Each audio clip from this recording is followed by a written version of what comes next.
Hello. I was watching this one vlogger on YouTube and he was doing a video. It was literally just 10 facts about me. And I was watching it, I was enjoying the vlog.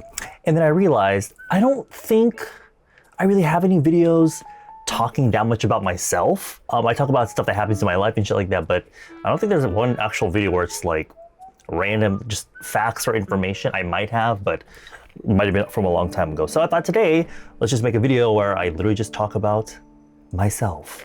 We're gonna start with like basic shit, then for the rest of the video, I have a bunch of random things that came out of ChatGPT, just random, because I'm so bad at thinking of random questions and random facts. So 하면서 I'm gonna be just doing my everyday makeup.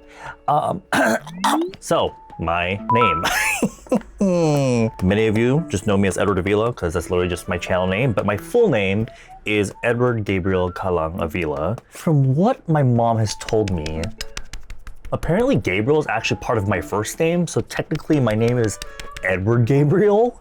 Galang comes from my mom's maiden name. I do think this is a common thing amongst Filipinos where when the mom gets married, obviously she loses her maiden name, so she gives it to one of her kids, I think. I think that's how it goes, but that's the Galang in my name. You know when you're like playing video games and you have to like create a name for your character? Oftentimes I'll just name my character Gabriel because it's like, it's the other me. Also, this is a little bit random, but in Korean, when you say, because Gabriel, there's like a male version and a female version of Gabriel. The male version would be Gabriel, and then the female version would be Gabrielle.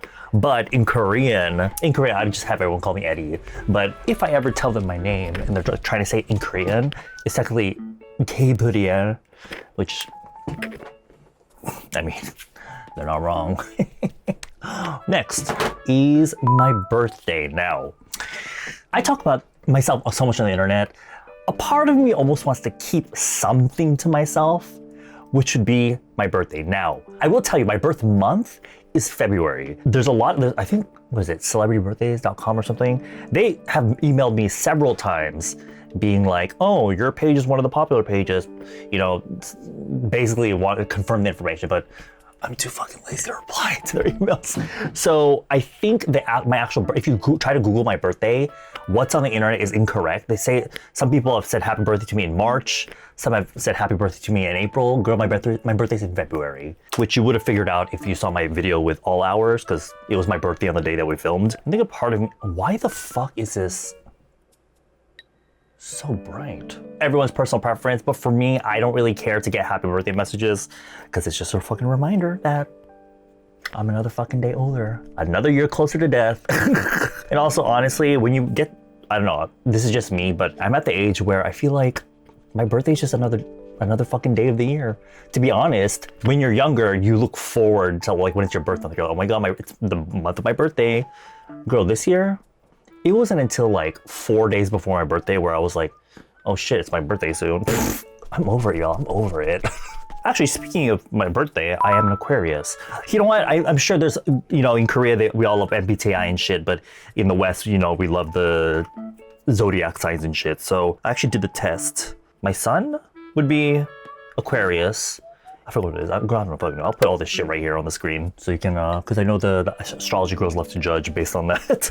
Where I was born and I grew up. So as for where I was born, I was actually born in Guam. I'm Filipino, but my parents happened to be in Guam at the time of my birth. Immediately left and moved to the Philippines, lived there for about a year, and then my family moved over to San Diego, California, which is where I grew. I always tell people I grew up in San Diego. When people ask me like, oh, where are you from?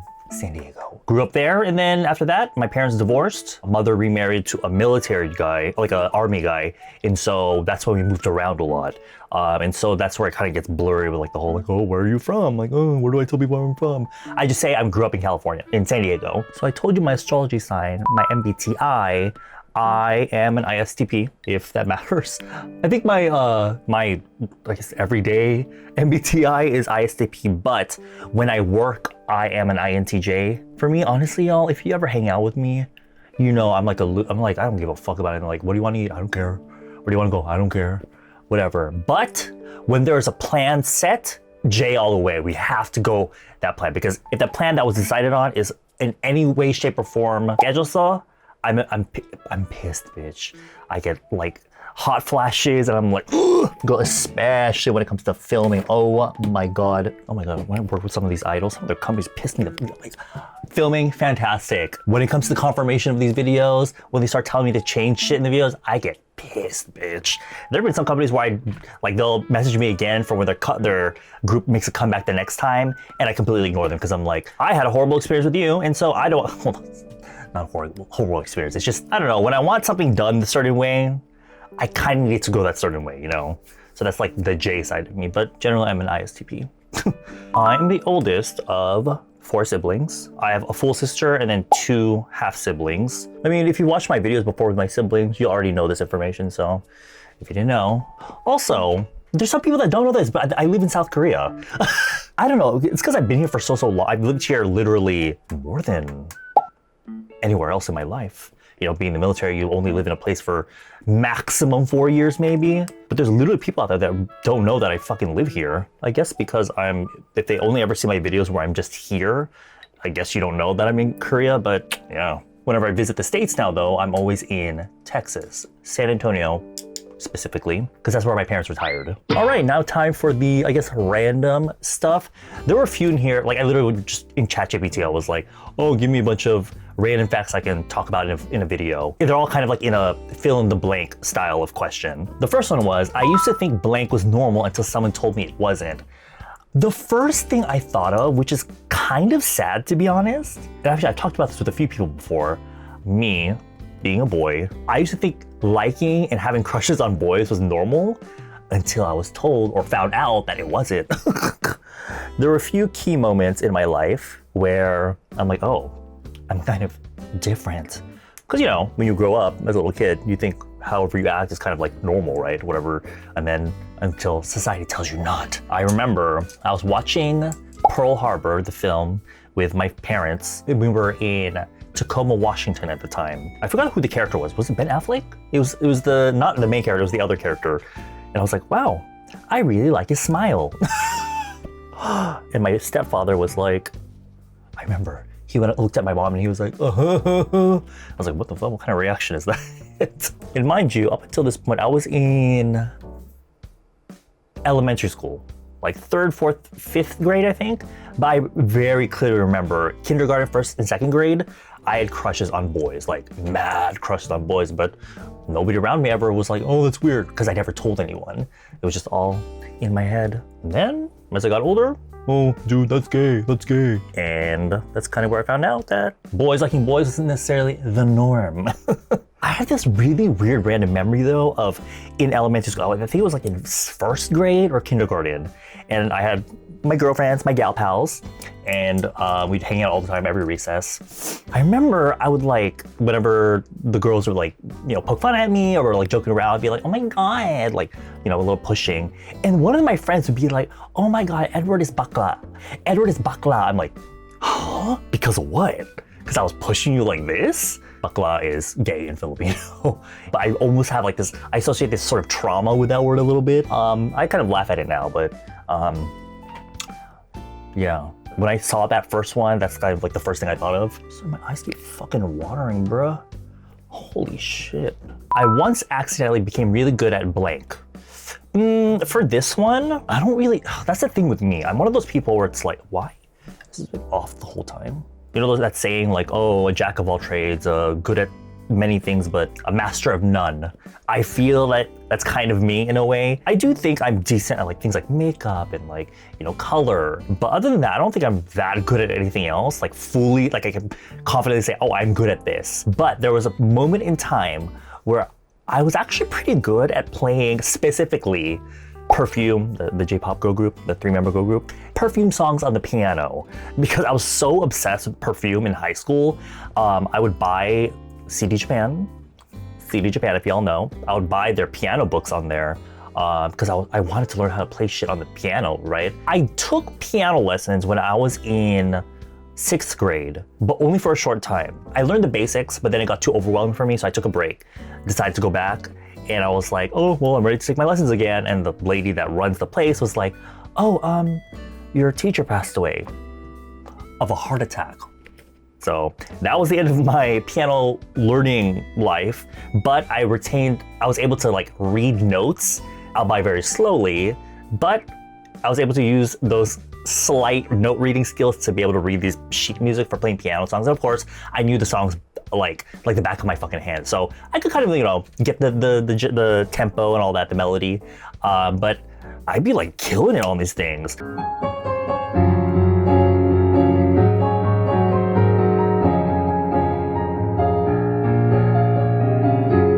But I played them purely from memory. Like I would literally sit there every day learning the songs little by little, and so I'd be able to play the whole song. But now I completely forgot everything because I haven't been practicing for so long. I actually do have a piano here that's just collecting dust. Yeah, at one point in time in high school, I was very good at playing piano songs, like Perfume piano songs. I have a weirdly specific fear of blank. Now, the thing is, my actual general phobia or fear is of heights. I fucking, like, even if it's like a video I'm watching, like, oh my God, on like TikTok or Instagram, those videos of the girls that are diving from the fucking highest diving board up at the swimming pool, that shit gets me fucking shaking, bitch. That shit fucking terrifies me. So generally my fear is of heights, but this one was like, oh, very weirdly specific. I don't really have any weirdly specific fears because I feel like all my fears would be like basic shit, like I'm scared of spiders. I fucking hate spiders, bro. I hate cockroaches. Ooh, I fucking hate cockroaches. But if I had to pick like a weirdly specific fear, it would be when I'm chewing and eating food, I'm so scared of biting my tongue because so many times I'll just be chewing, not even like talking while I'm eating. I'll just be chewing. Then out of nowhere, it's like my mouth spasms and I bite super fucking hard on my tongue and I start bleeding. That has happened so many fucking times to me at this point that I'm like scared that it's gonna happen every time I eat. So if I had to say a weirdly specific fear, that would be it. There's a food that I should like, but I hate it with a passion, blank. Immediately, like I said earlier, I'm not really that picky, especially when it comes to food, but if there's one food I have to say that I actually hate, and even now, I think I'm okay with it now, but for the longest time, I fucking hated pasta, specifically cream pasta, because it's more of like a trauma thing, because when I was really young, our family visited my stepfather's side of his family up in Washington, D.C. We were spending Christmas together, so it was our family and my father's side of like his sister's family. So it was like three, four families in one house. I think what happened was there was like a stomach virus going around, and the day that we caught it, the night before, we had cream pasta. And mind you, the cream pasta was fine. I was totally fine with cream pasta this time. But because the next day we immediately got like, horrible stomach virus, I'm talking like we laying down because we're so sick and tired. But then we get up, I immediately projectile vomit. It was like a mix of stomach virus and like motion sickness. It was really bad. Everyone in the house got it.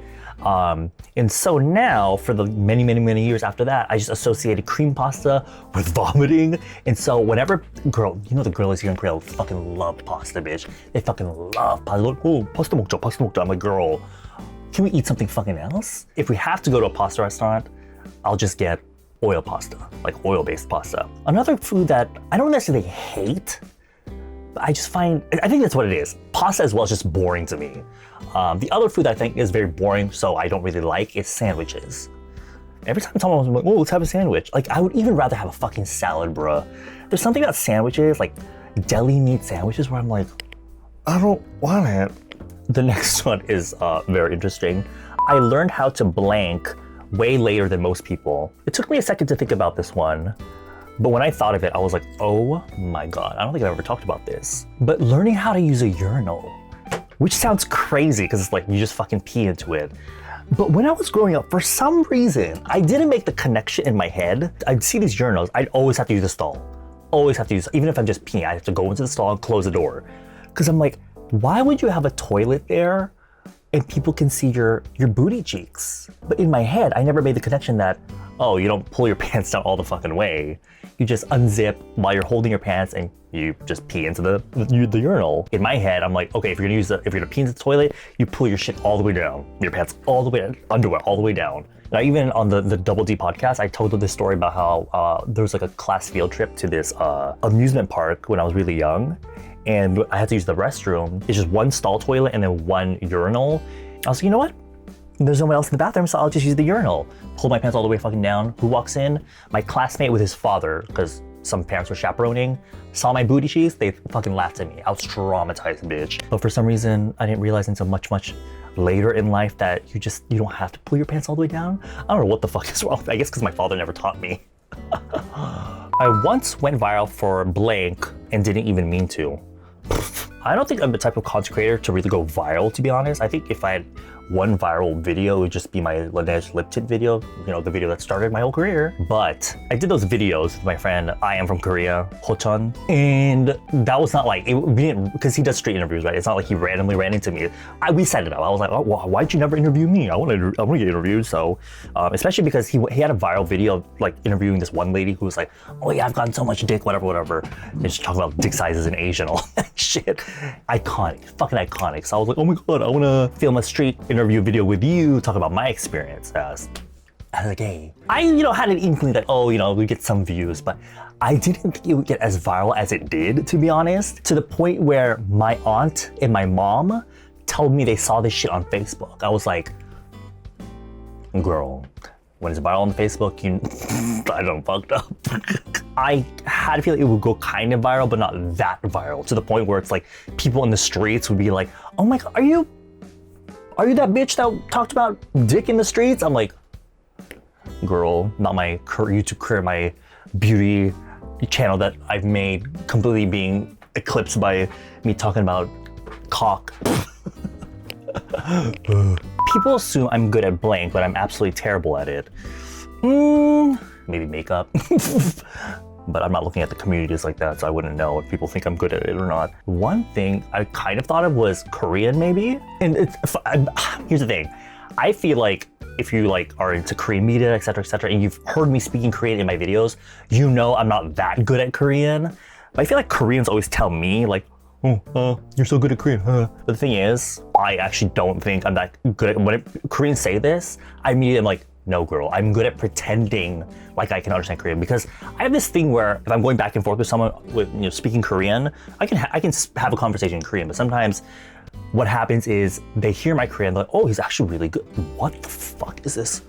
They'll hear my Korean and be like, oh my God, he's really good. And so in their head, something turns on, oh, he must be fluent. But I'm like, girl, that's so far from the truth. And so they start speaking to me just like they would with all their other Korean friends, like completely just as if I'm like completely fluent and even using slang and shit. I'm like, I don't understand half the shit you're saying, because they're using a bunch of words I'm not familiar with. But also I don't want to be the one that's like cutting off the conversation to be like, oh wait, what does that mean? Like cutting the flow of conversation. So I'll just be like, because I'll usually get like the general gist, the context of what they're talking about. But there have been many times where they'll say a bunch of shit. I'm like, yeah, and then they ask me to respond, but I don't know how to respond because I don't know what the fuck they were talking about fully, or I won't be able to give a full like response, if that makes sense. And so, yeah, I'm gonna say Korean people assume I speak Korean well, when I really am actually not that good at it. I'm decent. I wouldn't say I'm like bad, because I'm much better than some of these other people that have been living in Korea just as long as I am, but they refuse to fucking learn Korean. That's crazy to me, bro. That's crazy to me. I collect blank, and I don't know how it started. Now, I'm not actually a collector of anything really. I used to, for a very short period of time, I would collect K-pop albums, which I feel like a lot of people do. But for me, I stopped doing that because it was taking up too much space. Because I would want to support the artist or whatever. I have streaming. I just stream shit on my Apple Music, but I wanted to have like a physical thing. One for the photo book, for the photo card sometimes. Other than that, like the idea, I was in my LP vinyl era, so I was like, let me also buy more CDs, because that's a thing I used to do when I was younger, right? But it was just taking up too much space. So now the CDs I do have are just ones that I get from idols when I collaborate with them, when they'll give me like a signed CD. So those ones I keep and collect, I guess, but other than that, I don't really collect anything. I thought like maybe makeup. I collect makeup, but I wouldn't say it's, because when I think, oh, I collect something, it's like I go to the ends of the earth to look for stuff. So that type of thing, I don't collect. I don't have anything I collect. But one thing that I realize I collect is purikura. I mean, right there. Right there. My wall of purikura. I mean, I call it purikura. But in Korea, they call it like insengne cut. But insengne cut is literally the name of the photo booth brand. It's kind of like calling tissues Kleenex. You know, in Japan, because I feel like it was really big in Japan to begin with, they call it purikura, so that's what I call it purikura. But it's really just photo booth photos. Whenever I hang out with friends or whatever, I always try to get a, photo booth photos, just to have something, memory-wise, for the memory. And so I guess that I collect. People are always coming in there, they're always looking at the wall. They're like, is that your boyfriend? Is that your boyfriend? I'm like, girl, no. Some I'm like, I fucking wish it was, but it's not. I want to show you one of my favorite ones, simply just because, not because of the particular person, but I mean, maybe the person too, but I have two that I often look at and I'm like, wow, I really like that. The first one is this one. This is me and my friend Hyunmin. I like it because the color, I love the haircut that I had, the hair color, and he looks really good. I think our clothing goes so well with like the frame color and the backdrop of the, if you're gonna take photos in Korea, like at the photo booth, I highly recommend Photoism or Photo Gray. One, the backgrounds are always, they're all kind of just like basic colors, but they're really pretty. And two, the camera quality is really nice. It makes you look really pretty. I feel like the other ones, they literally fucking look like ass. Like, especially, like these ones right here. This one, the kind of like, the CCTV looking one, the taking a photo from above. A lot of them look like they were taking a fucking like cheap cell phone, so I like Photoism. Also, I'm not in this one, but after I filmed with Leo, I was like, we need to take photos of you. So we went to the Photoism and had him take photos by himself. And I really like the way, because it's kind of like, because it's technically my shirt, my necklace, and the makeup I did on him, and also the hair. So it's kind of like, that's my Jacob, my Youngpoom. That's my work of art. And also he looks really cute in this. So these two are my favorite. Also, I put little magnet stickers on here because this locker style of closet I have is magnetic, so I can just hang them all up there. This isn't one of the things here, but one random thing that I thought of was people tell me that they think they like my voice because it's, this is kind of just how I talk. One comment I often get, especially from gay people, is like, wow, I wrote it in, especially if I get this from guys that I'll meet on the apps, because they'll see my photos or whatever and they'll think I speak with a higher tone and voice. But I think for me, it depends on who I'm with or the situation, because normally day-to-day, this is kind of just my voice. But if I get excited or if I'm with my friends that I'm really close with, sometimes my voice gets a lot higher. If you watch the Double E podcast, you'll probably already know this, but when I was really young, my mom, when I was living in Washington, my mom was working at the hospital. But if I wanted to contact her, I would have to call their phone and ask for them to hand the phone to my mom. And I remember one day, I was like, oh, can I speak to Kate? And he was like, yes, ma'am, please hold. And of course, me at the time being like, in my I'm not gay phase, my denial phase. Oh my God. Also, another random fact. When I came out to my parents, I came out as bisexual. I didn't come Look where she is now, honey. I feel like this is a common experience though, right? You come out as bisexual and then, this moment, trying to call my mom, being like, oh my God, yes ma'am, hold on. Traumatized me, bitch. So from then on, this was right before my puberty. So I would like, really hello, can I speak to Kate? And so I think that kind of stuck. That plus my puberty hitting, it kind of just stuck. And so now, sometimes it's just how I talk. Or could it be the part inside of me that wants to remain masked for these other dudes that probably aren't gonna fuck me anyway? I don't know. That's just how I talk. I do love a good kiki moment with my girlfriends or whatever, but for every day, that's just how I talk. What I cannot stand is the dudes that, I can't believe it because I kind of do this myself sometimes, but the ones that are just so hell-bent on really just masking it up for when potential partners come into the room. I kind of get it, because kind of honestly, especially in Korea, girl, that's how it is. Not even just Korea, but even in America, honey, it's the same thing. But it's just kind of tiring, having to put on a sort of a mask, to appear mask. One of my hidden talents is blank. Now, I actually don't have any hidden talents, to be honest, but one thing I kind of thought of, how people can wiggle their ears? I thought I could wiggle my ears, but it's not even just I feel like it's my whole head.